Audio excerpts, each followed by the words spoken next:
Hey, I'm Jamie. Thanks for joining me on the Jam and Barbecue channel. Today we are making Brunswick Stew, Georgia style, and beef jerky at the same time. It's going to be an adventure. Let's get to it. Okay, so to show you what we're dealing with, we got 3 Boston butts that we're going to smoke on the big smoker, which is a stick burner offset smoker. It's a Brinkman Trailmaster I've had for over 10 years now. I baby it. And then the chicken we're gonna cook on the new pellet smoker here I've got. It's a Rectech. I bought it used, but it's new to me. And so let's look at the Boston butt. I bought this for $2.49 a pound. I bought the sirloin for the beef jerky, $5.99 a pound, and the boneless round roast for the beef jerky, $5 a pound. Excuse me, $5.99 a pound. Okay, and then the chicken. These are chicken tenders. I got them for $3.99 a pound, and they were marked down because they're a little bit older, but they're still good.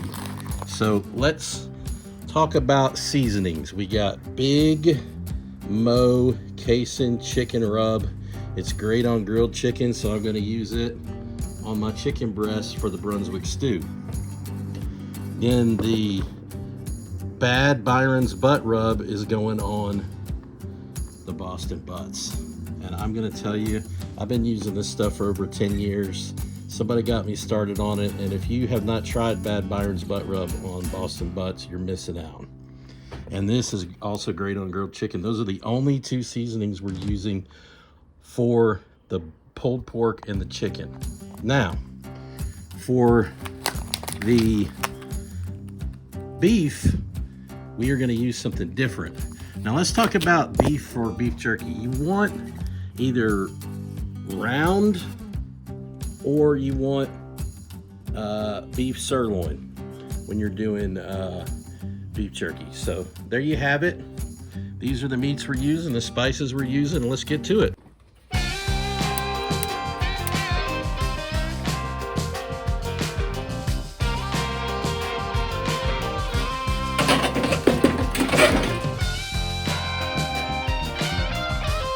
So I'm going to go ahead and trim off some of the fat here on the top. I like to leave some fat, but this particular Boston butt out of the 3 has a little too much for my liking. The fat cap is a little too thick. So we're just going to trim it down some.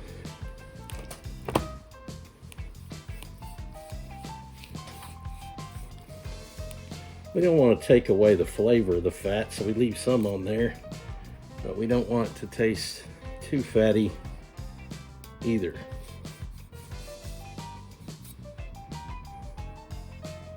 All right, we'll do the same thing on this one.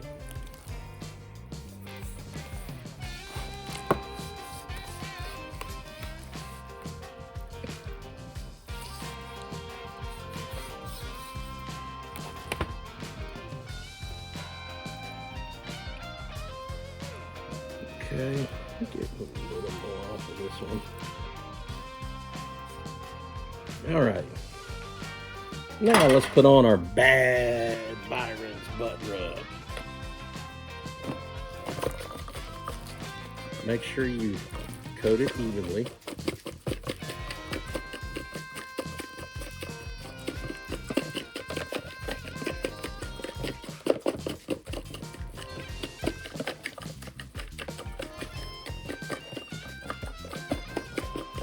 Flip it over, do the same thing on the back.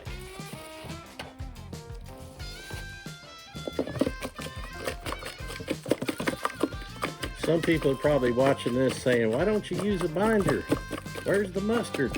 Well, sometimes I use a binder, sometimes I don't. And to tell you the truth, most of the time it's not 100% necessary.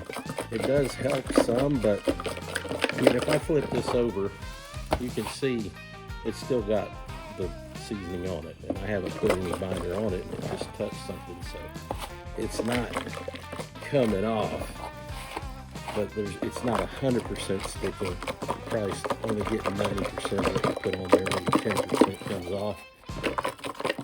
I think the binders are overrated. It's just my opinion. But sometimes I like to use them. Nothing wrong with them. Alright. You hear that clump just cracking in there. There we go. About out of bad binders. I'm going to have to order some more. Looks like we've got enough to cover these 3 Boston butts here. All right, so we're ready to put them on the smoker.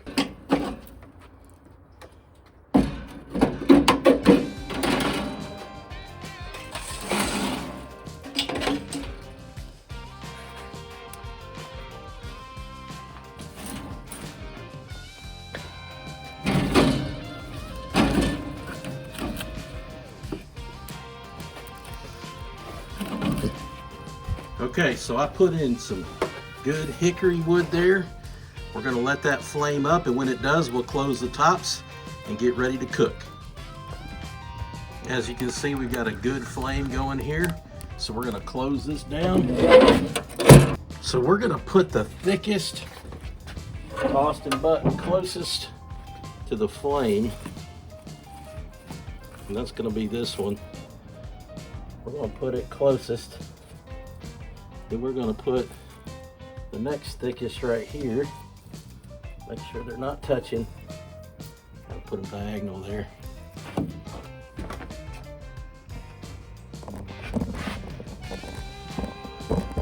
And do it so you can see that. Okay. Now we're gonna put this one right here. Now,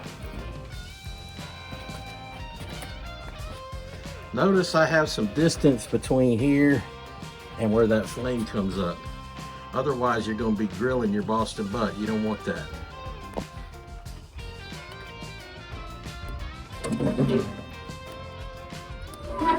Right, so the first order of business is I'm going to cut off this extra fat.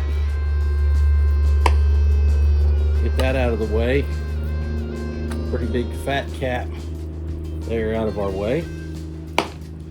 Little excess here as well. Also, when you're doing jerky, you want to watch for any spots that look like gristle and remove those if you can.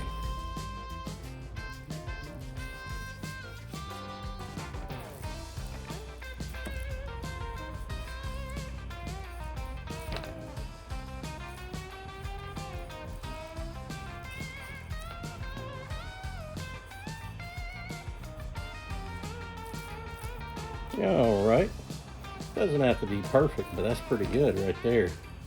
Get that off of there. And we'll move this one over. It doesn't have as much of a fat cap, but it does have a thin one that we're going to remove.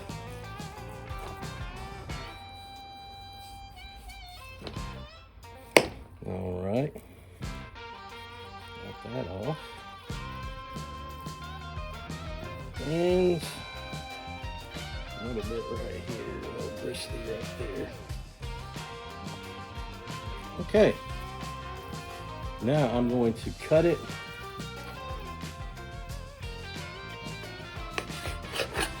into 1-inch strips.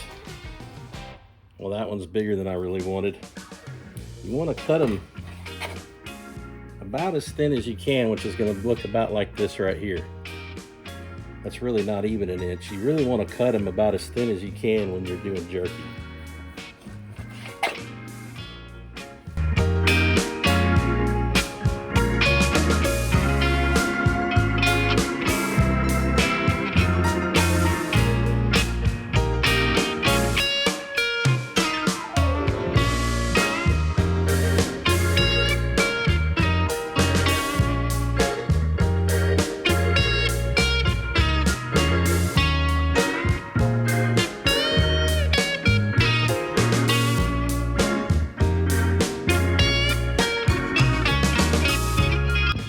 I just bought this at Cabela's and it cuts the beef into strips, but I wanted to show you how to do it manually. So when you got your wider strip like this, basically what you're trying to do is make strips that are about this long.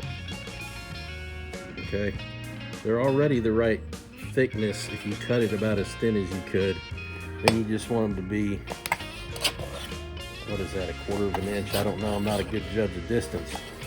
However, I do know that this is the exact size. Well, that one's a little thick. That is an ideal strip right there.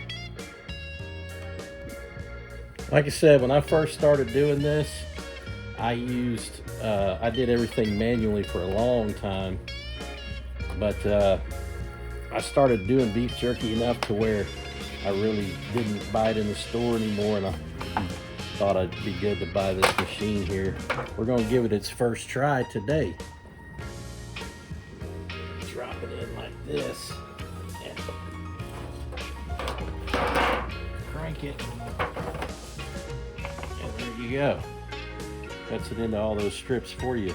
Okay, I gotta say, this thing from Cabela's is a beast. But here is what all that beef jerky looks like completed, and it is beautiful. So we're gonna season it up. We're gonna get 1 tablespoon of salt and 1 tablespoon of pepper. Okay. When you do that, you got equal parts. And you're just gonna add 1/2 a teaspoon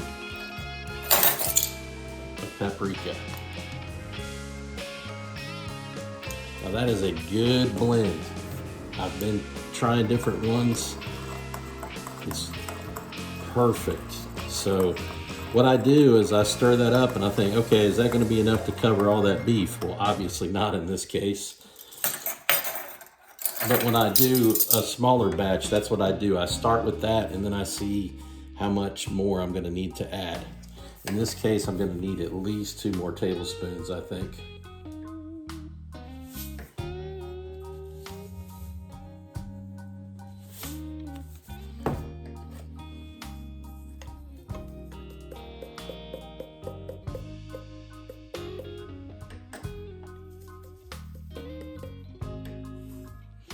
Okay,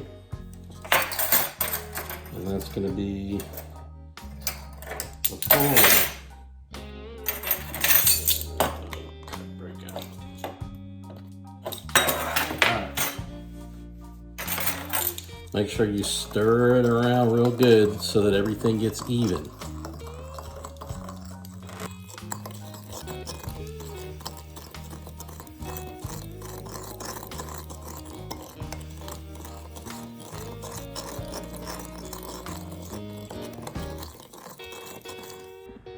So now we need to spread our beef jerky evenly among these 3 pans so we can season it. By the way, aluminum pans are great. These are 99 cents each. For $1, you can't beat the convenience, the disposability, the size. Highly recommend that you get aluminum pans if you're into barbecue. All right. Now, that is not, we've got more here. So what we're gonna do is we're gonna just do these 3 and then we'll spread this one out separately. All right, now you wanna get your hands dry so that when you pick this rub up, you get your fingers on it, pinch it, and then you can spread it evenly.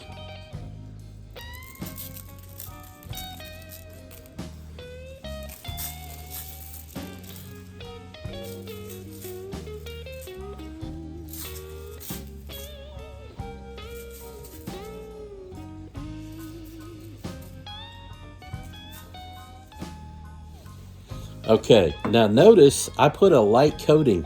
You don't want a heavy coating. You want it pretty light. You don't want it completely covering the meat. Now we're gonna flip it.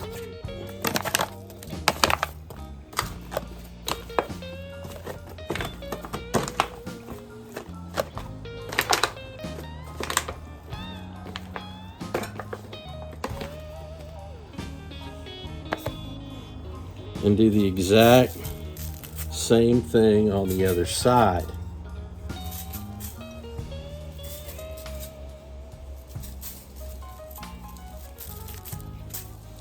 Okay, now we're going to get this next level with the round steak.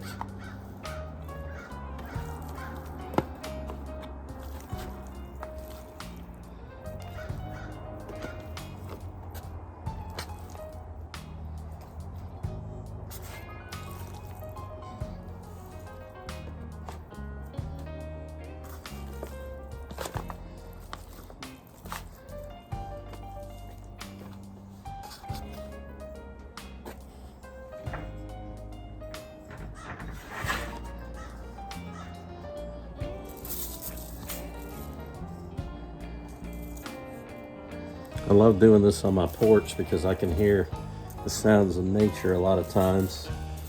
Then I'll play my guitar and I'll listen to tunes.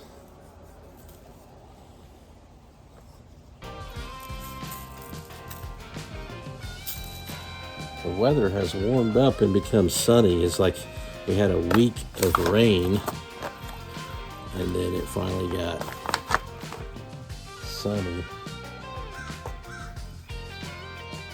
And now it just feels so good out here. It's about 60 degrees.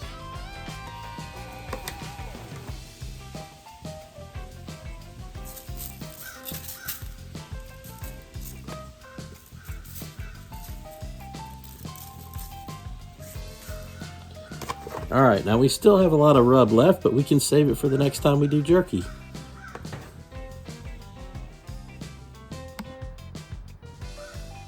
Time to check on the fire. It's burning slow. We need to get that flame back up, so we're going to stoke it some.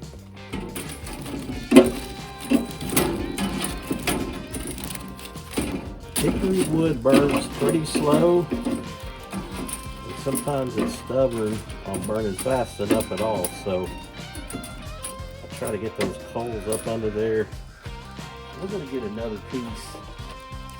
And hope it's a little easier to burn than that one to get it going.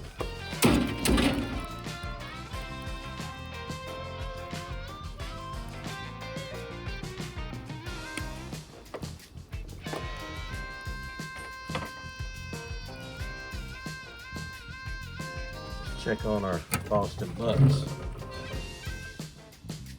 Coming along nicely, low and slowly.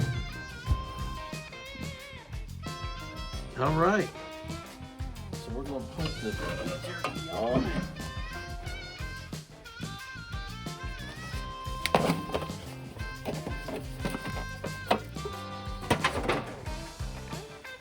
Spread it out.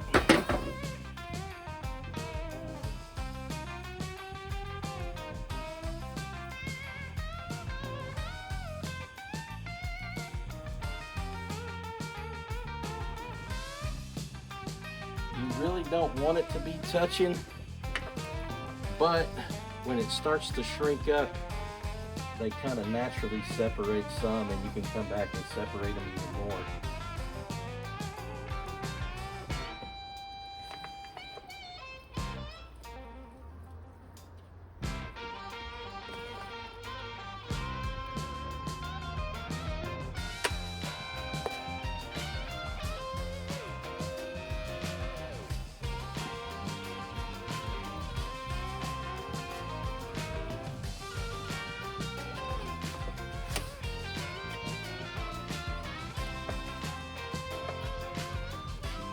All right, let's close it down. Let the smoke roll. And we're gonna put these others on the pellet smoker, so let me tell you about it. So this is a RecTech pellet smoker. And down here, you have a digital readout. This thing is so simple, you just turn it on. And in here are the pellets, and it has an auger that feeds the pellets into a burner in here, which is underneath the cooking plate. You can't see it, but you can hear it. And that's the fan that's starting to circulate the air. But that's how it works. Quick fire check. Things are rolling. So here I have my chicken. $6.75 for all these tenders. Can you imagine? That's a pretty good deal. All right. Shout out to GMC. Support your local grocery store, butcher, great place. Now, I've got my big Mo Cason chicken rub. If you haven't tried it on anything grilled or smoked in the chicken side of things, you're missing out. Give it a shot. I tried it first on grilled chicken, loved it. Tried it on smoked chicken, loved it. But you do need to use a little bit lighter coat when you're smoking chicken, which is what we're doing today, because you don't want to overpower the flavor of the smoke. This is a pretty bold flavor profile, and if you put too much of it, it's easy to put too much of it. And since we're just smoking it today instead of grilling it, it's already going to have a lot of flavor with the smoke, so we're just going to go lightly like that, a light coat. And then, see, I've already got some on the top of that rubbed off from the other chicken. Yeah, everybody else just season their stuff in the package like this? Leave in the comments. I think I always season mine in the package when I'm in a pinch. You know, I got a lot going on right now. Hey, it ain't gonna hurt nothing to do it in here. It may not be the best and easiest, but it's the most convenient. All right, so just take a good look, make sure everything's good. It's lightly seasoned. We don't want anything more than lightly seasoned for this cook. That's gonna be perfect right there. So we're ready to put it on the smoker. Okay, so as you can see, we've reached our 225 smoking point that we want. The one on the right shows the actual temperature. The one on the left shows the temperature it's set at. So let's put the chicken on.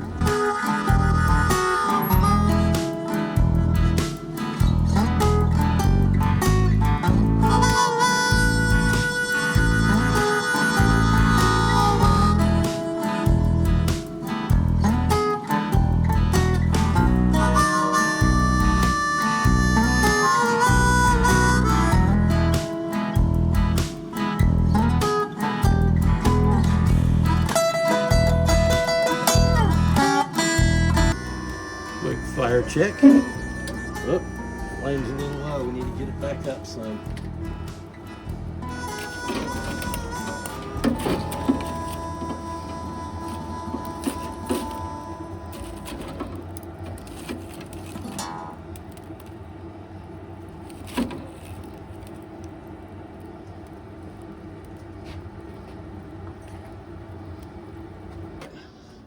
I'm going to show you. This is what we got going on with the pulled pork and the beef jerky. Some of it is already looking like a nice steak. I'm about to nibble a little bit. Shall we?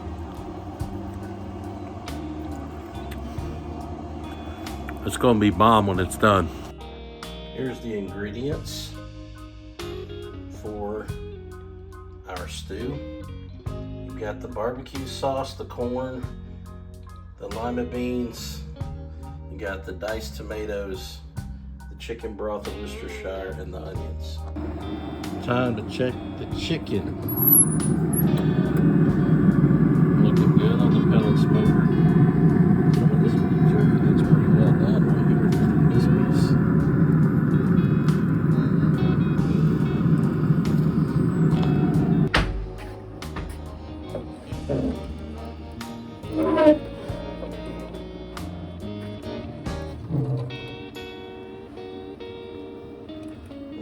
stuff's looking pretty good.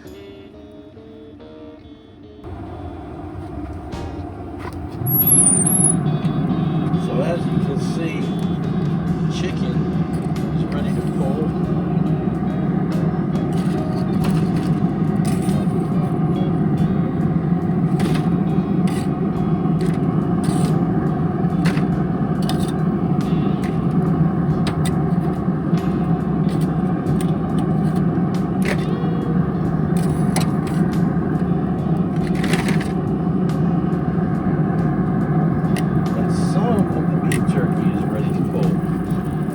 Test it by hand, so let's come up here and look.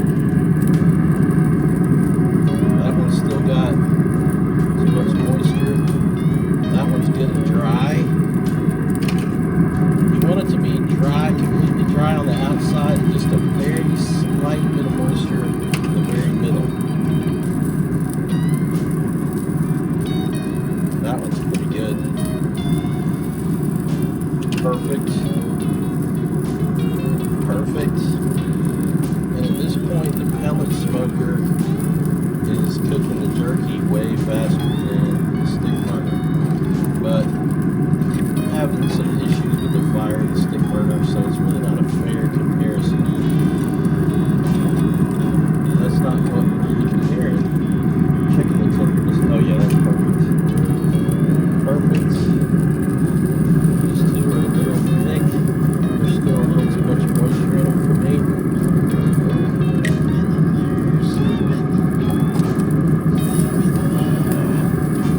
Alright, we'll let these last few finish off.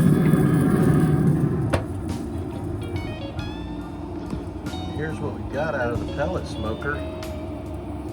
We got some beef jerky. We got some good smoked chicken that we're going to put in that Brunswick stew.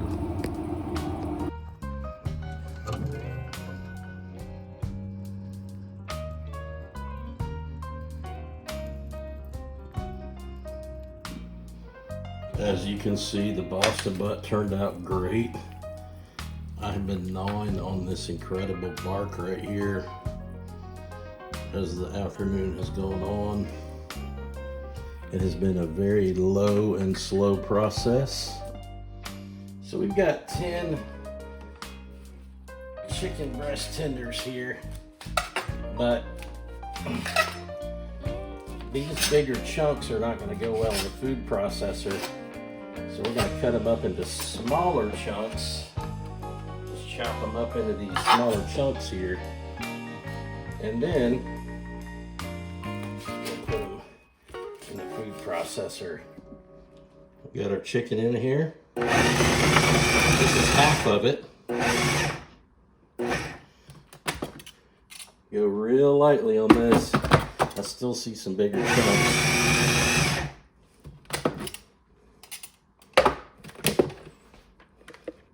There's still some bigger chunks in here. Not quite there. Gotta be careful. Just pulse lightly and check. Alright. There's one bigger chunk we'll pull out for the next batch. But other than that, it looks real consistent. Go ahead and dump it.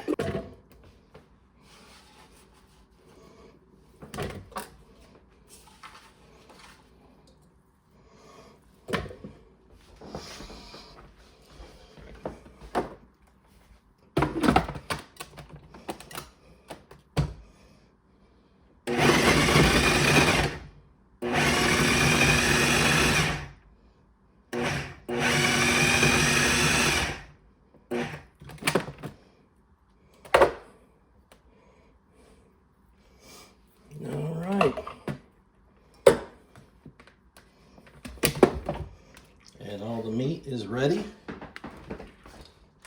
Let's take a look inside there and see what we got.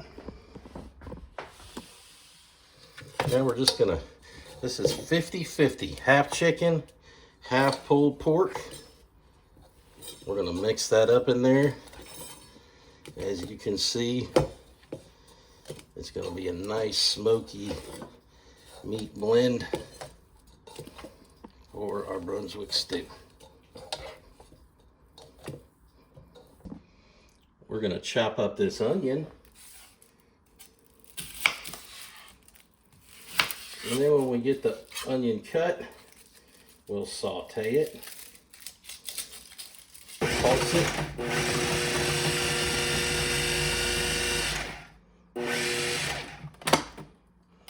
Perfect. And just like that, our onion is perfectly chopped, and we're going to saute it in the bottom of the other pan and then dump all the meat into it. Okay, we're going to need a 1/4 stick of butter so our onions don't stick on the bottom. So we're going to put that in there to melt.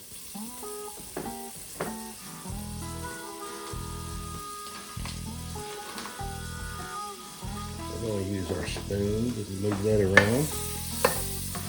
Cover the whole base of the pot so that none of the onions stick.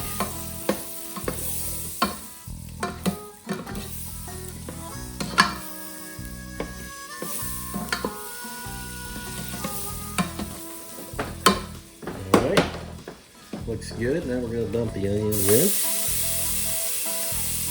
I had it on high, I'm going to turn it down to medium.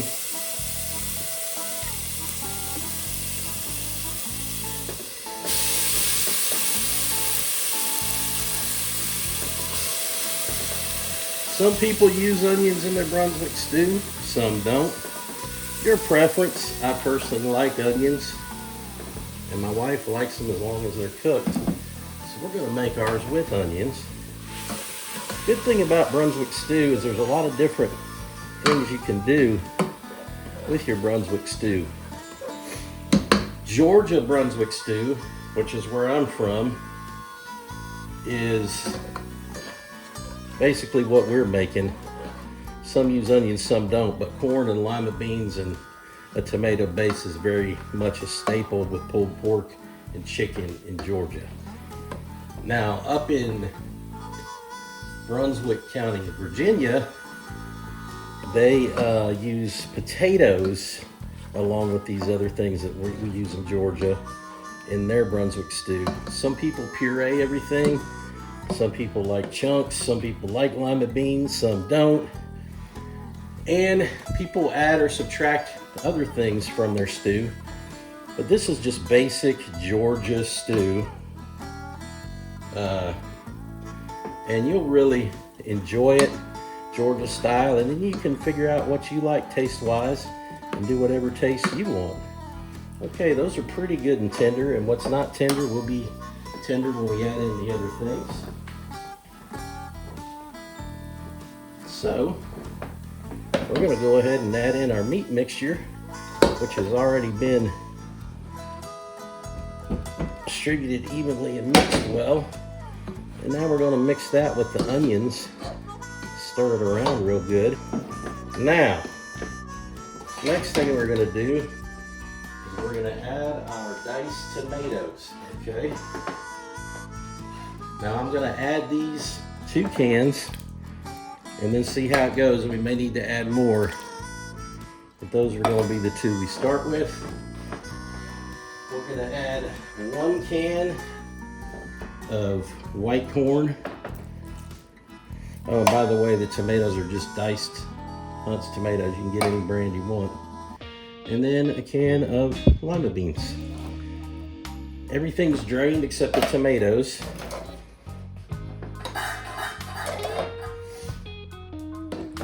Alright. And we're going to stir that around and just see how it looks. And I'm going to put some chicken stock right in here next. Just regular chicken broth. We're going to add 1 box here, just enough to where you can see the liquid at the top. Stir it around, see how it is. Okay, it's not all the way to the top now that I moved it around. So we're going to add more.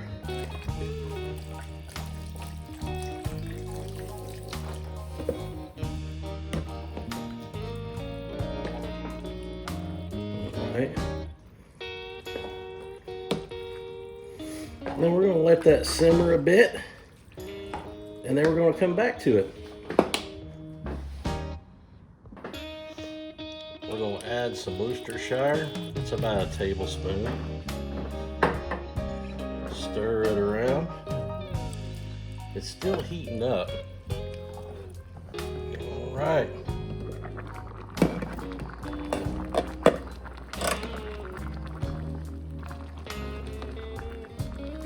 Got it boiling good now.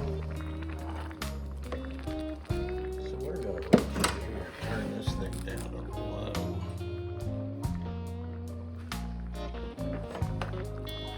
We're going to let it roll and hang out at that temperature for a good little while. All right, I've tried it and it needs more tomatoes. So we're going to put another can of diced tomatoes in there and stir it around real good. Right now it's tasting very it just tastes like meat. So we're going to put some more of that in there. These tomatoes, the color is getting better. We want it to be kind of orangish red when all those tomatoes boil down, but it definitely needs more tomato flavor. So we're going to put that in there. We're going to put another shot of Worcestershire in there, another tablespoon, because I couldn't taste that at all. So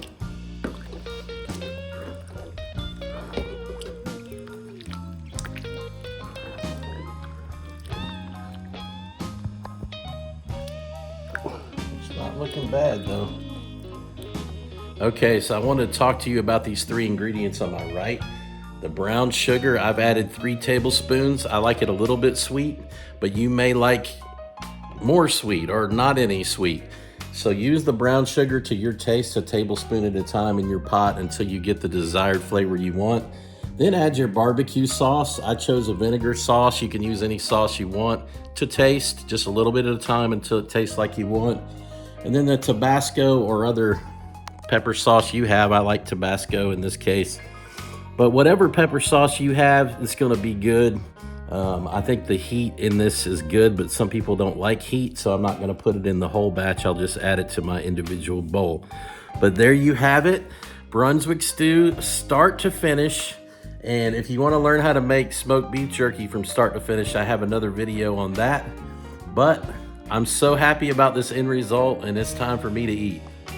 I've already put a little pepper sauce on. I'm gonna put a little more. I love my Tabasco. Now let's look in here, see what we got. That's looking good right there.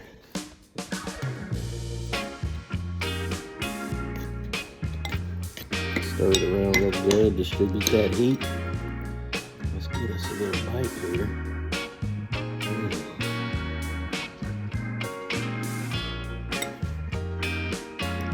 That's on point.